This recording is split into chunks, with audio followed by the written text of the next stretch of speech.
Ibyumweru bibiri birashize mu Rwanda hagaragaye umurwayi wa mbere wa COVID-19 icyorezo giterwa n'agakoko ka coronavirus.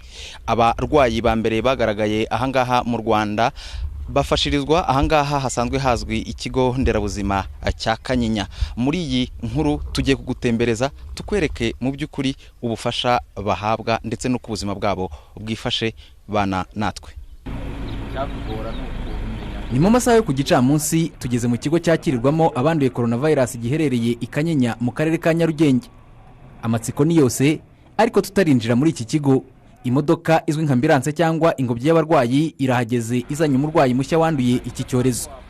Kwinjira muri iki kigo ni kimwe, kugera mu byumba by'abarwayi bikaba ikindi, kuko bisaba kubanza ukambara imyambaro yabugenewe ikurinda kwandura, nk'uko umuyobozi w'iki kigo Dr. Ernest abisobanura. Nk'uko tubizi iyi ndwara yandura inyujije mu mwuka ikanyura noneho no mu matemba ava ku mubiri, mu mazuru no mu kanwa. Ubwo rero tugerageza kwambara twikingiye ahantu hose.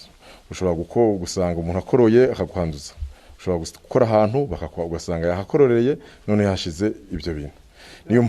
Niyo mpamvu rero dusabwa kwambara hose, duhereye ku maguru, bote aho turi bukandagire, uyu mwenda dufite wishashe ariko woroshe, tugakomeza mu maso, tugafunga nkuko bisanzwe mu kanwa n'amazuru dukoresheje icyo twakwita maske, noneho no mu mutwe tukongeraho gukomeza tureba ariko twikingije akayungirizo cyangwa se ikintu cy'ikirahuri cya plastiki.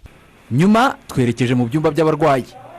Dutungukiye ku muhinde ufite ubwene gihugu bwa Uganda, akaba amaze iminsi 13 yitabwaho n'abaganga nyuma yo kumusangamo ubwandu bwa coronavirus ubwo yaravuye irondere mu Bwongereza. Uyu akubwira ko ataza aho yanduriye iki cyorezo, ibintu ahuriyeho n'undi murwayi w'umunyarwanda wasanganywe iyi virusi mu minsi 10 ishize ubwo yaravuye mu Bubiligi. Nageze hano ku munsi nagereyeho i Kigali kuko nageze ku kibuga cy'indege ari mu gitondo, nimugoroba ndara hano. Ubwo rero sinzi neza aho nanduriye iki cyorezo kuko nzi ko nari nagerageje kwirinda bishoboka. Namaze iminsi 5 nabo ko ari iminsi 5 mu Bubiligi. Mu kugaruka kubera ko nyine icyo kibazo cyari gihari ahantu hose, ubwo nyine umuntu yagarutse yiproteje maske mu ndege ahantu hose, ntabwo nzi hano nayifatiye virusi.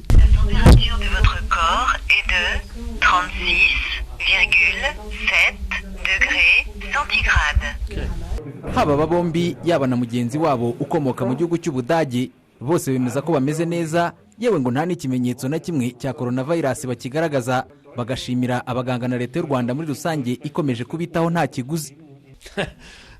My experience here, I'm not sick. I'm only corona positive. I'm not sick. Icyo nakubwira nuko ngewe mba numva ntarwaye, icyo nzi gusa nuko nanduye coronavirus. Nta n'ubuvuzi budasanzwe nkeneye kuko sindwaye rega, ngemeze neza rwose.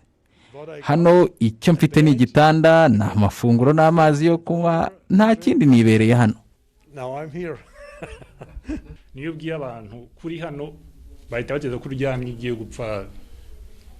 So icyo nababwira nuko twese uko turi hano, kubera ko turasohoka tukabonana, twese turi bazima, turi hanze turaganira, turukora siporo, nimugoroba nta muntu uryamye, nta muntu urembye, nta muntu ugiye gupfa. Icyo nabwira abanyarwanda, tubayeho neza, twitaweho neza, tugaburirwa neza.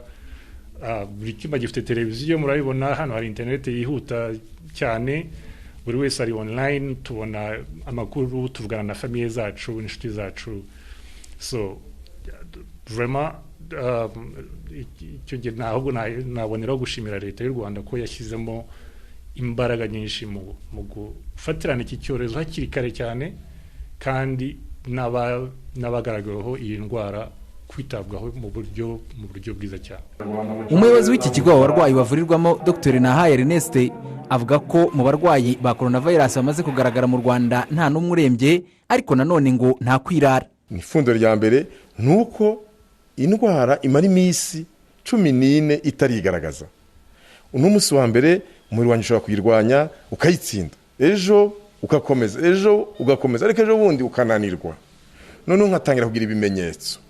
ikimenyetso cya mbere umuriro nkawukomezanya mfata umuti ugabanya umuriro twese tuzi paracetamol, nkakorora nkafata umuti ugabanya inkorora twese tuzi dusanzwe duha abantu hanze ari abana n'iki bakorora, nyuma bikageraho nkakira cyangwa se bikanga nkaremba. Abarwariye ahangaha i Kanyinya basanzwemo corona virus biragaragara ko nkuko babyivugira batarembye, ariko kandi serivisi zakira indembe cyangwa se zishobora kwakira abarembye nazo zirakora. Reka turebe umuntu ugeze hano arembye wese ashobora kwakirirwa hehe, ubutabazi bwihuse bushobora kuboneka ahangaha.